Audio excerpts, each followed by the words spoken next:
So I graduated high school in 2003, and for the majority of the time since then, I have thought that preppers and homesteaders were kind of crazy for doing the amount of work that they do to prepare for, an event that I did not consider to be likely, and likewise to produce their own food and be self-sustainable.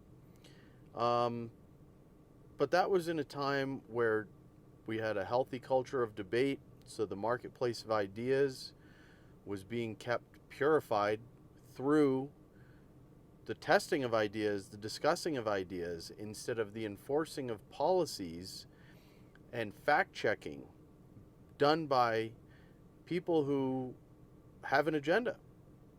And so Americans were able to talk to each other about important ideas and sort out what was right and wrong, what was good and bad. Likewise with food, I grew up in a rural setting, so I know how much work it is, whether it's hunting or whether it's raising your own meat and vegetables, how much work goes into doing that work and providing your own food. It is a lot of time and energy. And when you can go get a job that pays good money and the cost of food is low, the cost of shelter is low, the system is providing you with very good opportunities for shelter, food. Why do all that work? It was the land of people who were hyper focused on the quality of their food, which is great. I think that's amazing. But for people who want to do other things, want free time, it's very appealing to get a job and get money and spend this money at the gas station or the grocery store in exchange for food. But as we are now unable to talk to each other about important things, and therefore bad ideas are rising to the top in this controlled marketplace of ideas now. In addition, they're financially incentivizing the production of your own food because things are getting so expensive.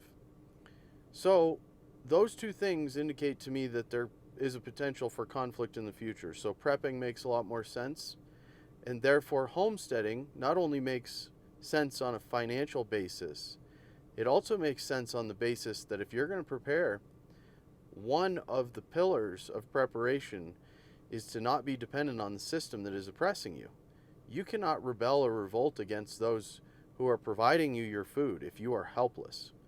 You cannot just prepare to defend yourself. They will starve you out. This is a tactic going back as far in history as we can remember. You could have a big castle, you could be well defended, and they could show up and surround you and starve you out, and you would give up. And so things are changing, and I feel some days like I'm crazy for thinking some of the things that I think and saying some of the things that I say to the people in my life. But I have seen so many things slowly happen that I'm starting to believe that we're not going to do anything about any of this stuff until it's too late and there's a big blowout. Because you can go back all the way to the beginning. The goal of this nation was not to have a standing military all the time. That's unconstitutional. And so is the structure of taxation that we are currently under.